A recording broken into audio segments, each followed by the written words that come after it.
आला तालकेबार काउंसिल जी सालियानी इलेक्शन में एडवोकेट मोहम्मद आसिफ राजपूत जी बिना मुकाबले तालकेबार काउंसिल जो सदर मुंतखब थियण ते उन जे एज़ाज़ में शाह लतीफ़ प्रेस क्लब भिटशा तरफ़ां तकरीब मुनक़िद कई वई। तकरीब में Hyderabad union of journalist unit Matiari जे सदर रजिब अली बोज़दार,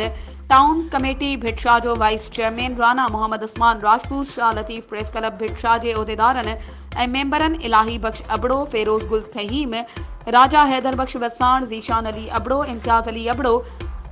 अमीर अली बुलेदी, कामरान अली मलूखानी, अख्तियार अली वसाण, खलील अहमद राजपूत ऐं ॿियनि शिरकत कई। इन मौके ते तालकेबार काउंसिल जे नए चूंडियल सदर एडवोकेट मोहम्मद आसिफ राजपूत के अजरकुन जा तोहफ़ा पेश करे ऐं गुलनि जा हार पाराए मुबारकबाद ॾिनी वई। एचयू जे यूनिट मटियारी जे सदर रजिब अली बोज़दार ऐं ॿियनि जो चवणु हो त भिटशा जी नगरी मां मोहम्मद आसिफ राजपूत के हालात तालके काउंसिल जो बिना मुकाबले सदर चूंडजण ते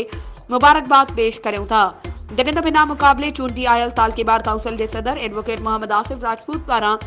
शाह लतीफ़ प्रेस क्लब भिटशा जे उहदेदारनि ऐं मेंबरनि जो शुक्रियो अदा कयो वियो। वधीक ख़बरूं ऐं अपडेट्स जे लाइ असांजे चैनल खे सब्सक्राइब कयो ऐं हा बेल आइकन खे प्रेस करणु न विसारिजो त जीअं असांजी हर नई अचण वारी वीडियो तव्हां ताईं पहुची